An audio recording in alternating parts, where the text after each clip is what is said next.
పిత పుత్ర పవిత్రాత్మ నామమున ఆమేన్. ప్రభు మీతో ఉండునుగాక, మీ ఆత్మతో ఉండునుగాక. మత్తయి శుభవార్త 27వ అధ్యాయము 27వ వచనము నుండి 31వ వచనం వరకు. మత్తయి శుభవార్త 27వ అధ్యాయము పవిత్ర వచనములు 27 నుండి 31 వరకు. అప్పుడు అధిపతి యొక్క సైనికులు యేసును రాజభవన ప్రాంగణమునకు తీసుకొని పోయి ఆయన చుట్టూ సైనికులందరూ సమకూర్చిరి. వారు యేసు వస్త్రములను వలిచి ఎర్రని అంగీని ధరింపచేసిరి. ముళ్ళ కిరీటమును అల్లి ఆయన శిరస్సుపై పెట్టిరి. కుడి చేతిలో వెదురు కొలను నుంచిరి. మరియు ఆయన ముందు మోకరిల్లి, యూదుల రాజా నీకు జయము అని అవహేళన చేసిరి. ఆ సైనికులు ఆయనపై ఉమ్మిసి ఆయన చేతిలోని వెదురు కోలను తీసుకొని తలపై మోదిరి. వారు ఇట్లు పరిహసించిన పిమ్మట అంగీని తీసివేసి ఆయన వస్త్రములను ఆయనకు ధరింపచేసి సిలువ వేయుటకు తీసుకొని పోయిరి. ఇది క్రీస్తు సువిశేషము. క్రీస్తువా మీకు స్తుతి కలుగునుగాక.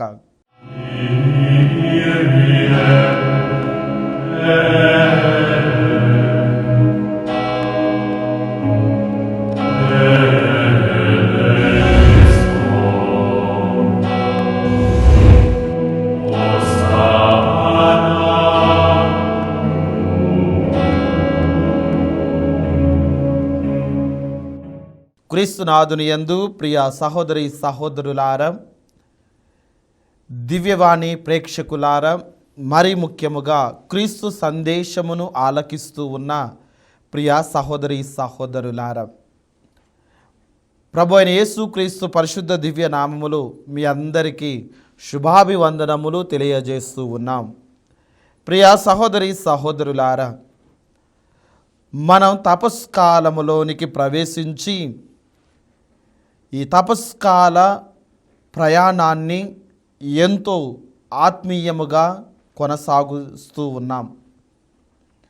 అయితే ప్రియ సహోదరి సహోదరులారా, ఈ తపస్కాలములో మనందరము కూడా ఎక్కువగా ఆలకించే దేవుని వాక్యము ఒకే ఒకటి. ఏమిటి ఆ దేవుని వాక్యము అని అంటే, ప్రియ విశ్వాసులారా, యెషయా గ్రంథము 53వ అధ్యాయము 5వ వచనములో, కానీ అతడు మన తప్పిదముల కొరకు గాయపడెను, మన పాపముల కొరకు నలిగిపోయెను, అతడు అనుభవించిన శిక్ష ద్వారా మనకు సమాధానము కలిగెను, అతడు పొందిన దెబ్బల ద్వారా మనకు స్వస్థత చేకూర్చెను. ప్రియ విశ్వాసులారా, ఈరోజు మనం ధ్యానించే అంశము ఇదే. యెషయా గ్రంథము 53వ అధ్యాయము 5వ వచనము చివరిలో, అతడు పొందిన దెబ్బల ద్వారా మనకు స్వస్థత చేకూరెను. ప్రియ సహోదరి సహోదరులారా, ఈ యొక్క ప్రత్యేకమైనటువంటి దేవుని వాక్యాన్ని ఆలకిస్తూ ఉన్నప్పుడు, ధ్యానం చేస్తూ ఉన్నప్పుడు, దేవుడు అనేక విషయాలు పవిత్రాత్మ ప్రేరణ ద్వారా మనందరికీ కూడా ఈ తపస్కాలములో మనకు స్వస్థత చేకూరాలి అంటే ఆయన శ్రమలలో మనము పాలు పంచుకోవాలి. ముఖ్యముగా యెషయా ప్రవక్త, ప్రియ విశ్వాసులారా, క్రీస్తు పూర్వము 700 సంవత్సరాల క్రితమే యెషయా ప్రవక్త ద్వారా దేవుడు ఇచ్చినటువంటి గొప్ప సందేశము, గొప్ప వాగ్దానము ఏమిటి? అతడు పొందిన దెబ్బల ద్వారా మనకు స్వస్థత చేకూరుతూ ఉన్నది. కొన్ని సందర్భాలలో ఈ వాక్యాన్ని విన్నప్పుడు, ఆలకించినప్పుడు, ప్రియ విశ్వాసులారా, మనకు మరొక కోణములు అర్థమవుతూ ఉంది. అతడు దెబ్బలు పొందితే మనము ఎలా స్వస్థత పొందుతాము అని. ఉదాహరణకు, మనం భోజనం చేస్తే మనకు మాత్రమే కడుపు నిండుతుంది. ఆకలి తీరుతుంది. మనం భోజనం చేస్తే ప్రక్క వారికి, పొరుగు వారికి కడుపు నిండదు, ఆకలి తీరదు. అలాగనే అతడు దెబ్బలు పొందితే మనకెలా స్వస్థత చేకూరుతుంది అని ప్రియ సహోదరి సహోదరులారా, మనను ప్రశ్నించుకున్నట్లయితే దేవుడు మనందరికీ కూడా ఈ గొప్ప విషయాలను ఈ రోజున మనకు తెలియజేస్తూ ఉన్నాడు, బయలుపరుస్తూ ఉన్నాడు ప్రియ సహోదరి సహోదరులారా. కాబట్టి యెషయా ప్రవక్త ద్వారా దేవుడు ఇచ్చినటువంటి వాగ్దానం మన జీవితంలో నెరవేరాలి అంటే ఈ రోజున మనం 3 విషయాలను ధ్యానం చేస్తూ ఉన్నాము ప్రియ విశ్వాసులారా.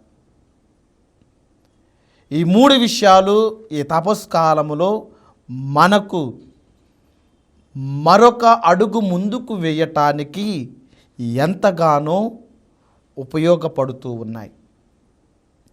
మొట్టమొదటిది ప్రియ సహోదరి సహోదరులారా, క్రీస్తు ప్రభు మన పాపముల కొరకు సిలువ శ్రమలను అనుభవించెను.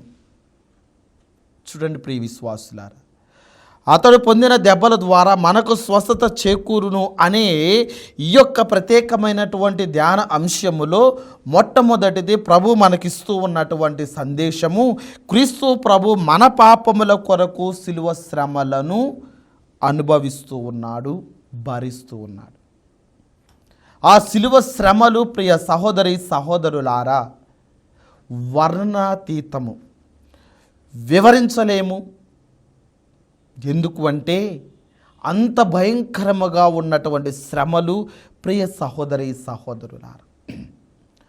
క్రీస్తు ప్రభు ఏ పాపము ఎరుగనటువంటి లోకరక్షకుడు, దైవ కుమారుడు. సాక్షాత్తు ఆ క్రీస్తు ప్రభు ఈ భూలోకానికి వచ్చినది సిలువ శ్రమలు అనుభవించటం అనగా ఆ సిలువ శ్రమల ద్వారా మనకు రక్షణ చేకూర్చటం. ఆ రక్షణలో మనందరం కూడా దేవుని బిడ్డలుగా మారుతూ ఉండాలి. ఇలా ప్రియ సహోదరి సహోదరులారా, క్రీస్తు ప్రభు మన పాపముల కొరకు ఆ సిలువ శ్రమలను భరిస్తూ ఉన్నాడు. ఆయన సిలువ శ్రమలు పొందనవసరం లేదు, కానీ ఎందుకు పొందుతూ ఉన్నాడు? మన కొరకు పొందుతూ ఉన్నాడు, పాపాత్ముల కొరకు పొందుతూ ఉన్నాడు. మనం పొందాల్సినటువంటి శ్రమలు, మనం అనుభవించాల్సినటువంటి కష్టాలు, మనం పొందాల్సినటువంటి ఆ కొరడా దెబ్బలు, మనం పొందాల్సినటువంటి ఆ మరణము ప్రభు మన తరపున పొందుతూ ఉన్నాడు. అదే ప్రియ సహోదరి సహోదరులారా, ఈ తపస్కాలము మనల్ని మన ప్రభువుకు దగ్గరగా చేర్చే కాలముగా భావిస్తూ ఆ సిలువ శ్రమలలో మనము కూడా పాలు పంచుకునే గొప్ప తరుణము ప్రియ సహోదరి సహోదరులారా. అందుకే ఈరోజున దేవుని వాక్యాన్ని మనం గమనించినట్లయితే మత్తయి శుభవార్త 27వ అధ్యాయం 27వ వచనములో, అప్పుడు అధిపతి యొక్క సైనికులు యేసును రాజభవన ప్రాంగణమునకు తీసుకొని పోయి ఆయన చుట్టూ సైనికులందరూ సమకూరుస్తూ ఉన్నారు. వారు యేసు వస్త్రములను ఒలుస్తూ ఎర్రని అంగీని ధరింపచేసి ముళ్ళ కిరీటమును వల్లి ఆయన శిరస్సుపై పెడుతూ ఉన్నారు. కుడి చేతిలో వెదురు కోల నుంచిరి మరియు ఆయన ముందు మోకరిల్లి, యూదుల రాజా నీకు వందనములు అని పరిహాసము, అవహేళన, ఎగతాళి చేస్తూ ఉన్నారు. ప్రియ సహోదరి సహోదరుల, ఇవన్నీ ఎందుకు ప్రభు భరిస్తూ ఉన్నాడు అంటే కారణం ఒకే ఒకటి, నిన్ను నన్ను మనందరినీ కూడా రక్షించాలి అని. ప్రియ సహోదరి సహోదరులారా, అందుకే పునీత పేతురు గారు 1 పేతురు 2వ అధ్యాయము 24, 25 వచనాలలో మనము వాక్యాన్ని గమనిస్తూ ఉన్నాం. 1 పేతురు 2వ అధ్యాయము 24, 25 వచనములో మనము పాపమునకు మరణించి నీతిగా జీవించున్నట్లుగా ఆయన మన పాపములను తనపై ఉంచుకొని, చూడండి ప్రియుల, ఆయన మన పాపములు తనపైన ఉంచుకొని, చూడండి ప్రియులారా, ఆయన ముళ్ళ కిరీటమును ఆయన కొరకు కాదు భరిస్తూ మన కొరకు, ఆ శిలువ మ్రానును మన కొరకు ఆయన మోస్తూ ఉన్నాడు. అదే ఇక్కడ దేవుని వాక్యము మనకు బయలుపరుస్తూ ఉంది. ప్రియ సహోదరి సహోదరులారా, శిలువ మానుపై మోసెను, ఆయన పొందిన గాయముల చేత మీరు స్వస్థత పొందుతూ ఉన్నారు. చూడండి ప్రియ విశ్వాసుల, ఈ తపస్కాలము మనకు అనుగ్రహ కాలముగా మారుతూ ఉన్నది. ఈ తపస్కాలము మనకు స్వస్థతలనిచ్చే కాలముగా మారుతూ ఉన్నది. ఈ తపస్కాలమును దేవుని వరాలను మనం పొందుకునే, దేవుని క్షమను మనం పొందుకునే కాలముగా మారుతూ ఉన్నది. ఇవన్నీ మారాలి, ఇవన్నీ మనకు చేకూరాలి అంటే మనము ఆయన శిలువ శ్రమలలో పాలు పంచుకోవాలి. అందుకే యెషయా ప్రవక్త ద్వారా పలికిన దేవుని సందేశము నెరవేరుతూ ఉంది క్రీస్తు ప్రభువులో. ప్రియ సహోదరి సహోదరులారా, ఆయన పొందిన శ్రమల ద్వారా, ఆయన పొందినటువంటి బాధల వలన మనకు స్వస్థత చేకూరుతూ ఉన్నది అని వాక్యము తెలియజేస్తూ ఉంది. ఇంకా 25వ వచనములో, మొదటి పేతురు 2వ అధ్యాయము 25వ వచనములో, మీరు త్రోవ తప్పిన గొర్రెవలే ఉండిరి. మీరు త్రోవ తప్పిన గొర్రెవలే ఉన్నారు అనగా, దేవుడిని మరచిపోయి, గొర్రె ఏ విధంగా తన కాపరిని విడిచిపెట్టి మరచిపోయి ప్రక్క మార్గములో వెళ్ళిపోతుందో, ఆ ప్రక్క మార్గము ప్రమాదకరమని దానికి తెలియటం లేదు, ఆ ప్రక్క మార్గము సురక్షితమైనది కాదు అని దానికి తెలియటం లేదు, ఆ యొక్క ప్రక్క మార్గము తప్పుడు మార్గం అనేది గ్రహించలేకపోతూను, ఆ ప్రక్క మార్గము అక్కడ పచ్చిక బయళ్ళు కానీ సెలయేరు కానీ నీళ్లు కానీ ఏవి ఉండవు అని దాని తెలియటం లేదు, గ్రహించలేకపోతుంది. ప్రియ సహోదరి సహోదరులారా, మనము కూడా ఆ త్రోవ తప్పిన గొర్రె వలె ఉన్నట్లయితే, అనగా దేవుడిని మరచిపోయి, దేవుని మార్గాన్ని మరచిపోయి ప్రక్క మార్గములో మనము కూడా ప్రయాణం చేస్తూ ఉంటే, ఈ తపస్కాలములో మరలా ఆ చెడు మార్గము నుండి, మరలా ఆ యొక్క పాపపు మార్గము నుండి ప్రభు యొక్క మార్గములోనికి రావాలి, ప్రభు చూపే మార్గములోనికి ప్రయాణించాలి. అదే ఇక్కడ వాక్యము తెలియజేస్తూ ఉంది. మీరు త్రోవ తప్పిన గొర్రె వలె ఉండిరి, కానీ ఇప్పుడు మీ ఆత్మలకు రక్షకుడును కాపరియు అగువాని వద్దకు మీరు మరలి రావాలి. ఈ తపస్కాలము ప్రియ విశ్వాసులారా మనందరినీ కూడా ఆహ్వానిస్తూ ఉన్నది. నీ యొక్క చెడు మార్గాన్ని విడిచిపెట్టి ప్రభు మార్గములోనికి, ఎందుకంటే నీకు నాకు కాపరి అయి ఉన్నాడు. ప్రియ విశ్వాసులారా, ఆ కాపరి ఏం చేస్తూ ఉన్నాడు? మనలను పోషించటానికి, రక్షించటానికి, మనలను దేవుని బిడ్డలుగా మార్చటానికి ఆయన శిలువ శ్రమలను అనుభవిస్తూ ఉన్నాడు.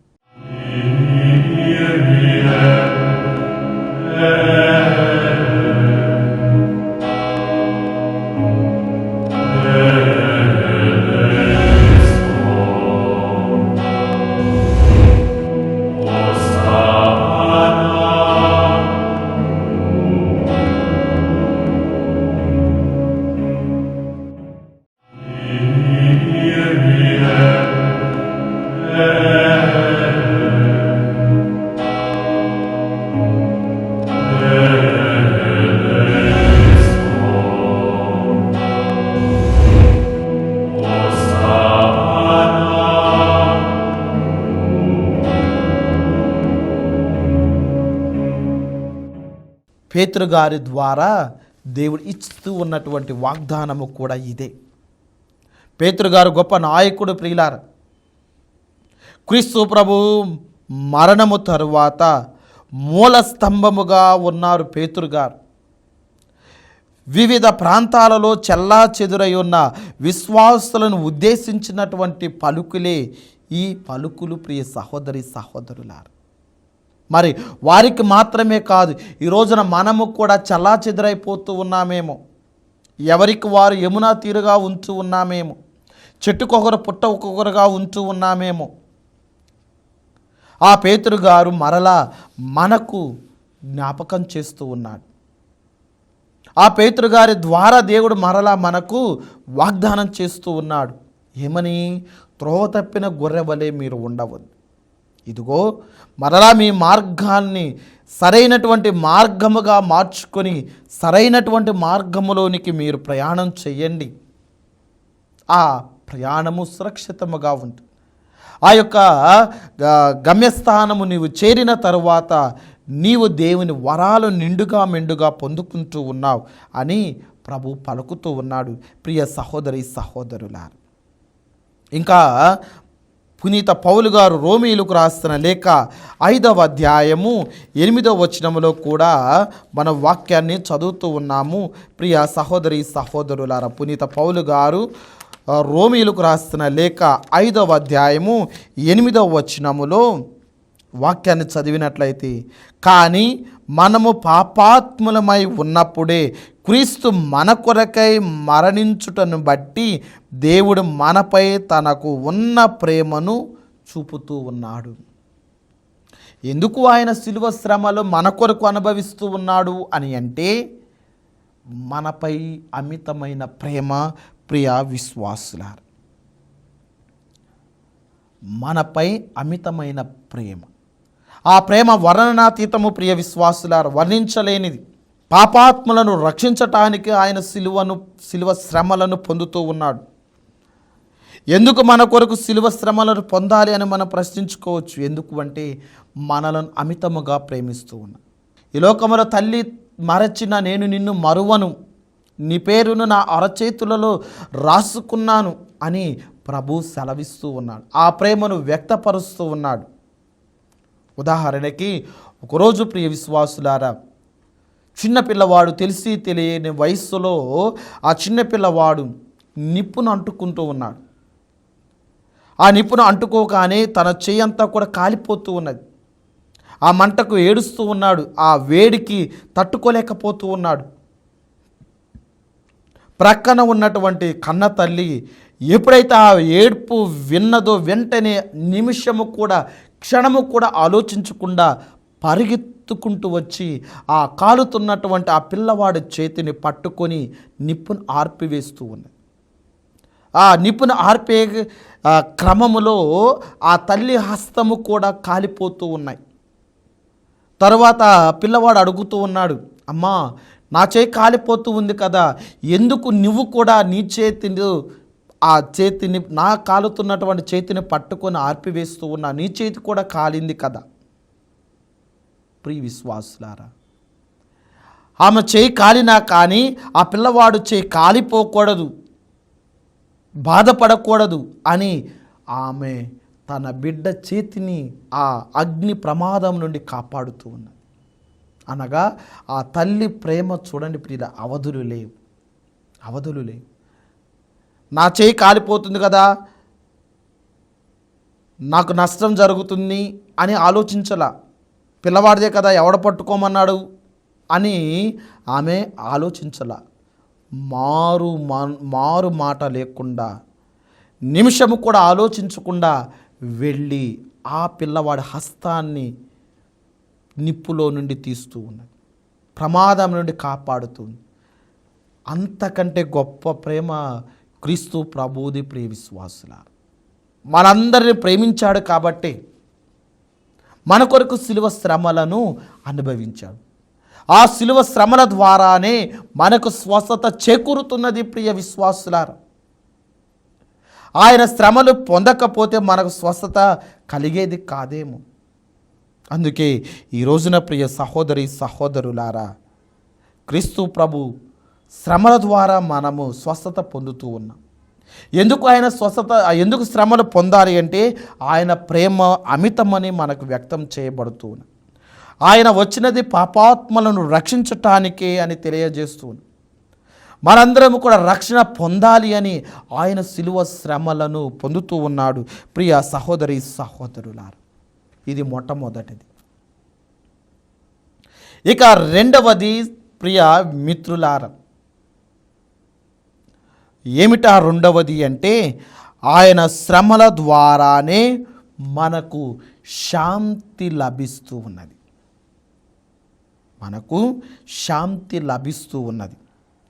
ప్రియ సహోదరి సహోదరుల, మానవుని పాపము వలన శాంతిని సమాధానాన్ని కోల్పోతూ ఉన్నా.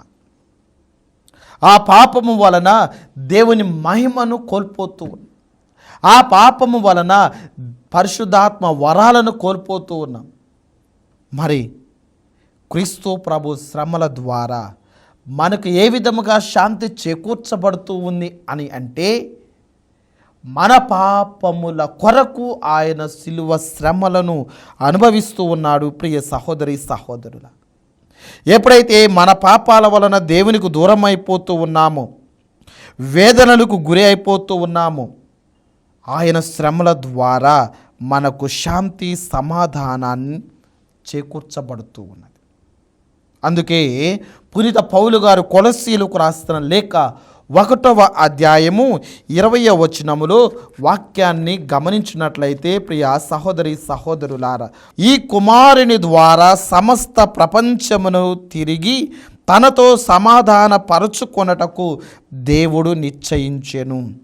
పరలోక భూలోకములందలి సమస్త వస్తువులను ఆయన తన కుమారుని శిలువ బలి ద్వారా తనతో సమాధాన పరచుకుంటూ ఉన్నాడు. ఆ శిలువ బలి ద్వారా తనతో సమాధాన పరచుకుంటూ ఉన్నారు. ఈ రోజున నీవు నేను కూడా ఈ తపస్కాలములో శిలువ మార్గాన్ని జపిస్తూ ఉండవచ్చు. ఈ తపస్కాలములో ఆ శిలువ పాటులను మనం ధ్యానం చేస్తూ ఉండవచ్చు. ఎప్పుడైతే ఆ శిలువ పాటులను, శిలువ శ్రమలను ధ్యానం చేస్తూ పాటిస్తూ ఉన్నావో వ్యర్థముగా పోవటం లేదు. ఆ బలి ద్వారానే నీ కుటుంబానికి, నీ జీవితానికి శాంతి సమాధానాలు. ప్రియ సహోదరి సహోదరులారా, ఉదాహరణకి ఒక పట్టణములో 2 గ్రామాలు, ప్రియ విశ్వాసులారు, చిన్న చిన్న గ్రామాలు. వారు గ్రామాలు వేరైనా కానీ ఎంతో అన్యోన్యముగా 2 గ్రామాల వాళ్ళు కలిసి ఉండేవాళ్ళు. కానీ కొన్ని కారణాల వలన, ముఖ్యంగా భూమి పంపకాల, ఆస్తి పాస్తుల దగ్గర ఆ గ్రామాల వారికి గొడవ ప్రారంభమైనది. పచ్చిగడ్డు వేస్తే బగ్గుమనే పరిస్థితి తీవ్ర స్థాయికి వస్తూ ఉన్నది. ప్రియులారు, అంత పగతో ప్రతీకారంతో ఉన్నారు. మరి ఒక చదువుకున్నటువంటి వ్యక్తి ఎలాగైనా ఈ 2 గ్రామాలను కలపాలి, మరలా వారిని సఖ్యపరచాలి అని ఆలోచించి అటు పెద్దలతో ఇటు పెద్దలతో, అటు ప్రజలతో ఇటు ప్రజలతో మాట్లాడుతూ ఉన్నాడు. ఎప్పుడైతే ఆయన ఆ పట్టణానికి, ఆ గ్రామానికి వెళుతూ ఉన్న వాళ్ళందరూ కూడా కొడుతూ ఉన్నారు, తంతూ ఉన్నారు, గొడవ పెడుతూ ఉన్నారు, చిత్రహింసలు చేస్తూ ఉన్నారు. అయినా కానీ ఆయన పట్టించుకోలేదు. ఇలా కొన్ని నెలల రోజుల తరువాత ఆయన బాధలను భరిస్తూ, వారు కొట్టినా తిట్టినా భరిస్తూ వారిని ఏకం చేయాలని ఆయన పట్టుదలతో ఉన్నాడు. ఇక చివరికి ఆయన భరిస్తూ ఉన్నటువంటి ఆ బాధలను చూచి వాళ్ళందరూ కూడా ఏకమై మరలా ఐక్యముగా జీవించటానికి ప్రయాసపడ్డారు. ఒకటిగా జీవించడానికి నిశ్చయించుకున్నారు. మరలా వారు ఒకటిగా అయి, మరలా వారు ఎంతో అన్యోన్యముగా ఉన్న తరువాత ఈ యొక్క చదువుకున్నటువంటి ఉన్నత వ్యక్తిని అభినందిస్తూ ఉన్నారు. అయ్యా, ఎలా భరించావు? మేము నిన్ను ఎంతగా చిత్రహింసలు పెట్టామో మాకు తెలుసు. వాటన్నిటిని కూడా నువ్వు భరించావు. ఈ రోజున మేము ఇంత సఖ్యతగా సమాధానముగా ఉన్నావు అంటే ఆ రోజు నీవు భరించినటువంటి బాధల ద్వారానే.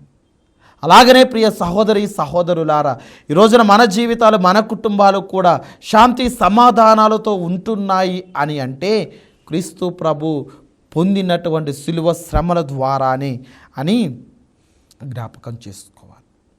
ఇది 2వది ప్రియులారా. ఇక 3వది, చిట్ట చివరిది, ఆయన గాయముల ద్వారా మనకు స్వస్థత కలుగుతూ ఉంది అని మనం ధ్యానం చేస్తూ ఉన్నాం. ఆయన గాయాలు మనకు స్వస్థతనిచ్చే నిలయమని తెలియజేస్తూ ఉన్నది.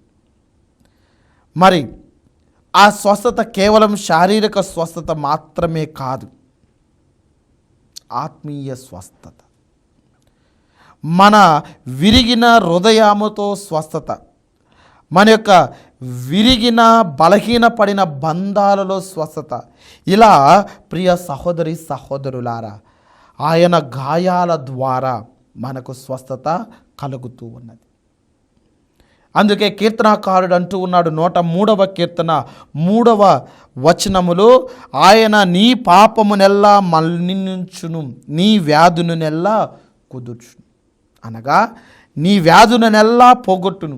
అది శారీరకమైన వ్యాధి కావచ్చు, లేదా మానసికమైనటువంటి వ్యాధులు కావచ్చు. ఈ తపస్కాలంలో ప్రియ సహోదరి సహోదరులారా, మనం ఎప్పుడు ఆ సిలువలో వేలాడుతున్న క్రీస్తును చూచినప్పుడు ఆయన గాయాలలో స్వస్థత ఉన్నది అని జ్ఞాపకం చేసుకో. ఆయన పంచగాయాల ద్వారా నీకు నీ కుటుంబానికి దీవెనలు వస్తూ ఉన్నాయని జ్ఞాపకం చేసుకో. నీవు ఏ దేవాలయంలోనికి వెళ్ళినా, ఎక్కడ అడుగు పెట్టినా నీకు మొదటిగా కనపడేది, కనిపించేది ఆ సిలువలో వేలాడుతున్నటువంటి ఆ క్రీస్తు ప్రభు. ఆయన గాయాలను చూడు ప్రియ బిడ్డ. ఆయన గాయాల నుండి కారుతున్నటువంటి ఆ రక్తపు దారాలను నీవు పరీక్షించు. ఆ రక్తపు దారాలతో నీ జీవితము స్వస్థత గావించబడుతూ ఉన్నది. ఈ తపస్కాల పరమ రహస్యము ఇదే ప్రియ సహోదరి సహోదరులారు. అందుకే యెషయా ప్రవక్త ద్వారా దేవుడు ఇచ్చినటువంటి సందేశము, అతడు పొందిన దెబ్బల ద్వారా మనకు స్వస్థత చేకూరుస్తూ ఉన్నది. ఈ రోజున నీవు నేను కూడా అటువంటి స్వస్థతలు మనం పొందుకోవాలి అంటే ఆయన శ్రమల ద్వారానే ప్రియ సహోదరి సహోదరులారు. కాబట్టి ఈ వాక్యాన్ని వింటున్నటువంటి ప్రియ బిడ్డ, వాక్యాన్ని ధ్యానం చేస్తూ ఉన్నటువంటి ప్రియ సహోదరి సహోదరుడా, ఈ తపస్కాలములో మరలా ప్రభువు దగ్గరికి రావటానికి ప్రయత్నించి, ఆయన పొందినటువంటి దెబ్బల ద్వారా నీకు స్వస్థత చేకూరుతున్నది దేవుని వాగ్దానం ఇస్తూ ఉండగా, ఆయన శ్రమలలో నీవు పాలు పంచుకొని ఆ దేవుడు ఇచ్చే ఆ స్వస్థతలు నీవు నీ కుటుంబం సొంతం చేసుకో.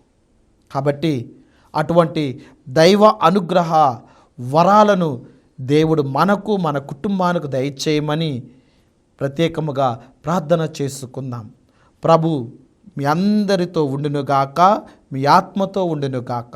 సర్వశక్తిగల సర్వేశ్వరుడు పితా, పుత్ర, పవిత్రాత్మ మీ అందరినీ, మీ కుటుంబమును దీవించి కాచి కాపాడునుగాక.